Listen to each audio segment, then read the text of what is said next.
Filho e do Espírito Santo. Amém. O anjo do Senhor anunciou a Maria, ela concebeu do Espírito Santo. Ave Maria, cheia de graça, o Senhor é convosco. Bendita sois vós entre as mulheres, bendito é o fruto do vosso ventre, Jesus. Santa Maria, Mãe de Deus, rogai por nós, pecadores, agora e na hora de nossa morte. Amém.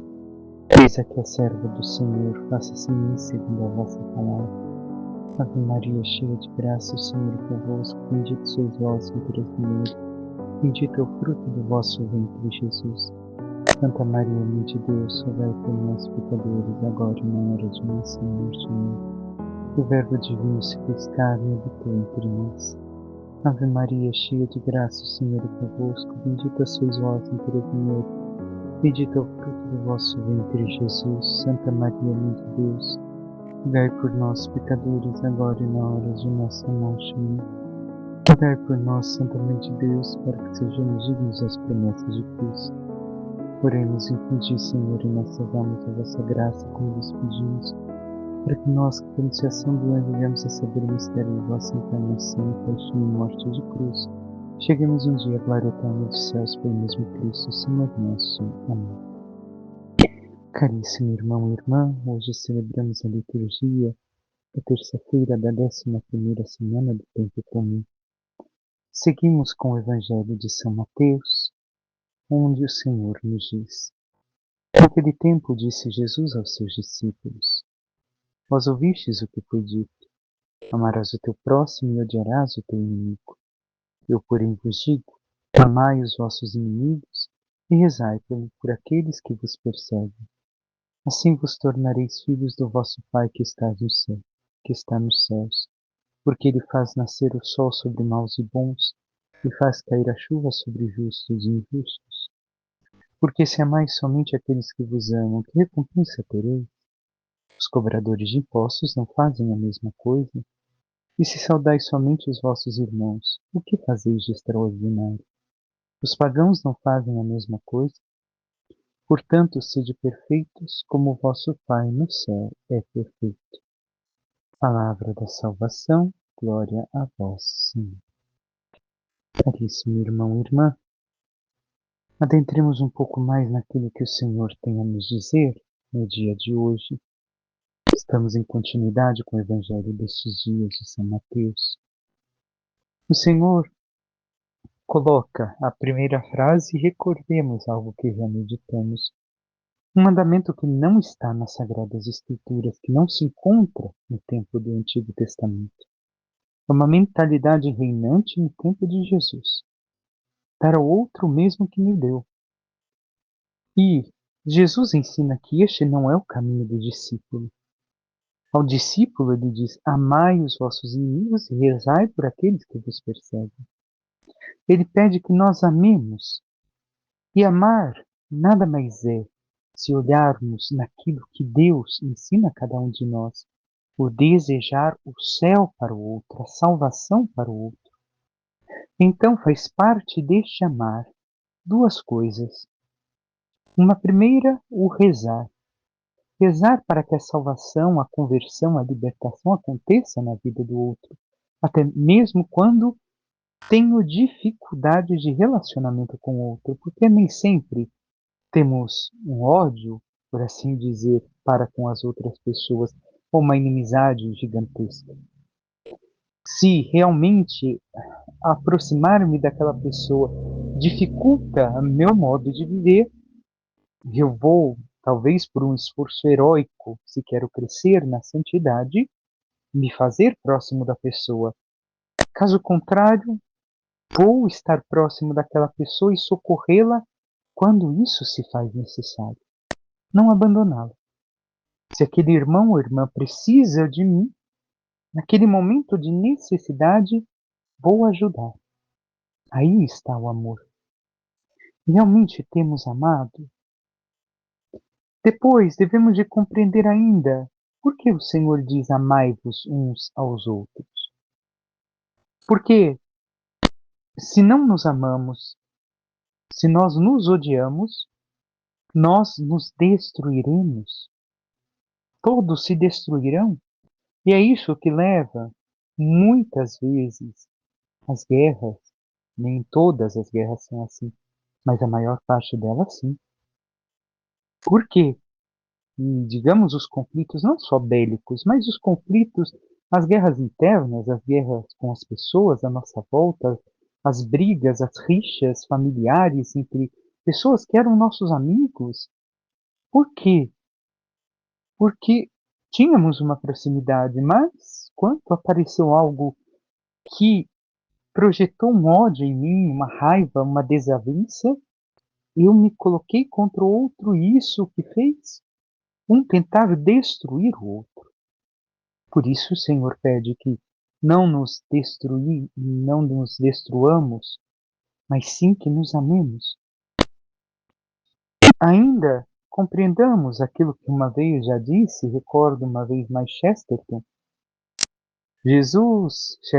diz, Jesus diz, amarás o teu próximo, amai os vossos inimigos e rezai por aqueles que vos perseguem. Por quê? Porque muitas vezes o inimigo foi o amigo de ontem. E é verdade. A maior parte das pessoas com que temos inimizade, ou muitas vezes nasce uma rixa, um ódio, uma briga, desavença, era o inimigo, o amigo de ontem, que apareceu uma certa dificuldade e aquela proximidade e amizade foi quebrada. Então o Senhor pede que nós rezemos por eles, para que se convertam e salvem. E assim segue ainda Jesus dizendo: assim vos tornareis filhos do vosso Pai que está nos céus, porque ele faz nascer o sol sobre maus e bons e cair chuva sobre justos e injustos. Com isso, Jesus mostra que coisas boas e más acontecem na vida de todos. Isso nos impede de cair na demonização do ímpio. Algumas vezes o ímpio, em alguns momentos, pode até parecer o demônio na nossa vida, mas ele não é o demônio em pessoa. Nós devemos de recordar que é só um ímpio, que é só alguém que quer o mal e que ele não tem poder de me fazer mal caso eu não deixe. E assim devemos de viver, pensando e recordando que os meus sentimentos não conversam, nem são determinados pelos sentimentos dos ímpios, porque busco ter sentimentos bons como Deus me ensina, como Deus me pede. Mas isso é fato em nossas vidas.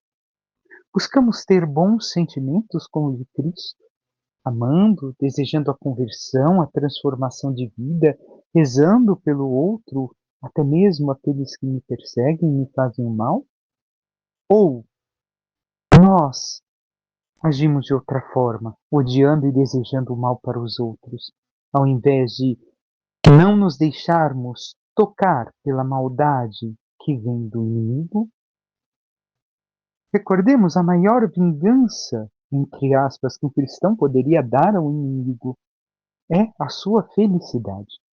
É o mostrar que tudo está bem diante de Deus, que tudo está correndo bem na sua vida, e não querer a destruição do outro e puxar o tapete, como às vezes existe gente dentro da igreja que se acha convertida, mas que não compreende essa palavra de Jesus. Faz de tudo para tentar destruir o outro e acaba, na sua maldade, morrendo até mesmo sozinho. Nós temos agido assim? E Jesus ensina que o nosso coração deve ser marcado por uma bondade obstinada, mesmo quando somos hostilizados pelos demais. Mesmo quando os demais não querem que nós prosperemos no amor de Deus, que nós prosperemos na bondade. Nós devemos de ser obstinados em praticar o bem, em desejar o bem, em fazer o bem. E Jesus, recorda uma vez mais aquilo que meditamos. Se é mais o que vos amam, que recompensa tereis? Os pecadores fazem a mesma coisa. Assim age o mundo. Jesus, que é o exemplo de amor para nós, amou até mesmo os inimigos na cruz. Pai, perdoai-lhes porque não sabem o que fazem. E os inimigos deles somos nós com os nossos pecados. E nós devemos de segui-lo no exemplo.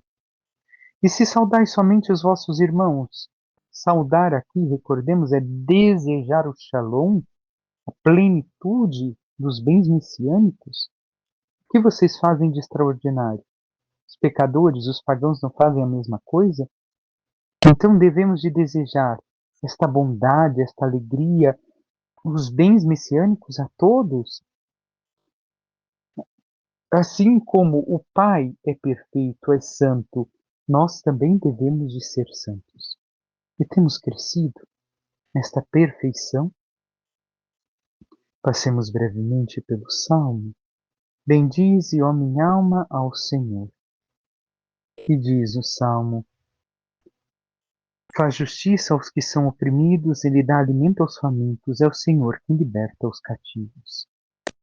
Nós devemos de bendizer ao Senhor por esta realidade em nossas vidas. Ele fará a justiça. Não devemos de querer nós a vingança e a justiça, mas confiar que no momento oportuno Deus agirá contra aqueles que nos fazem mal, como fez até mesmo com os mártires. Ele nos alimenta, ele nos liberta. Mas realmente temos vivido tudo isso em nossas vidas? E por fim, a segunda leitura que nos diz: irmãos, queremos levar ao vosso conhecimento a graça de Deus que foi concedida às igrejas da Macedônia. Com efeito, em meio a grandes tribulações que as provarem, a sua extraordinária alegria e extrema pobreza transbordaram em tesouros de liberalidade. Eu sou testemunha de que esses irmãos, segundo seus recursos, e mesmo além dos seus recursos, por sua própria iniciativa, e com muita insistência nos pediram a graça de participar da coleta em favor dos santos de Jerusalém. Indo além de nossas expectativas, colocaram-se logo à disposição do Senhor e também a nossa pela vontade de Deus. Por isso solicitamos a Tito que, assim como a iniciou, ele leve a bom termo entre vós essa obra de generosidade. E como tendes tudo em abundância, fé, eloquência, ciência, zelo para tudo, e a caridade de que vos demos exemplo, assim também procurais ser abundantes nesta obra de generosidade. Não é uma ordem que estou dando, mas é para testar a sinceridade da vossa caridade que eu lembro a boa vontade de outros. Na verdade, conheceis a generosidade de nosso Senhor Jesus Cristo. De rico que era, tornou-se pobre por causa de vós, para que vos torneis ricos por sua pobreza. O que nos diz São Paulo? Está falando da coleta de Jerusalém, mas ao final fala também de nosso Senhor Jesus Cristo. De rico que era, se tornou pobre, generoso para com todos. E o que está a indicar a nós? Que também nós devemos demonstrar esse amor e nisso estamos em consonância com o Evangelho. Por quê? Porque se nós amamos, devemos de socorrer aos demais com amor, com caridade perfeita, como Jesus. Não é somente as questões materiais aqui que estão em jogo. No fato, sim, mas ao colocar Jesus como exemplo, abandonando a sua riqueza de Deus, para assumir a nossa pobreza humana, para nos salvar, também recorda a nós que em tudo devemos de ser solícitos para com aqueles que necessitam de nossa ajuda, não nos esquecendo de tudo que Deus fez por nós, para que também nós possamos auxiliar os demais e assim, auxiliando no caminho, possamos ajudá-los para que se convertam e se salvem, do modo como é necessário, do modo como se põe diante de nossos olhos. E temos realizado esta obra de amor, de caridade para com Cristo e com os irmãos? Peçamos à Santíssima Virgem Maria, nossa Mãe, que interceda por cada um de nós e nos ajude a cada vez mais entrarmos no amor de Deus por nós. E assim, totalmente transformados por este amor de Deus, possamos amar também aqueles que nos perseguem, aqueles que são nossos inimigos, como o próprio Deus nos ama, nós que somos pecadores e tantas vezes o ofendemos. E assim, buscando viver cada vez mais a perfeição do amor de Deus, possamos socorrer todos aqueles que necessitam, para um dia merecer a glória dos céus. Louvado seja nosso Senhor Jesus Cristo, para que sempre seja louvado. Por intercessão da Santíssima Virgem Maria, de todos os santos e anjos de Deus, desça sobre vós, vossas famílias, vosso trabalho e tudo que vos pertence, a bênção do Deus Todo-Poderoso, que é Pai, Filho e Espírito Santo. Amém. Um santo e abençoado dia a todos.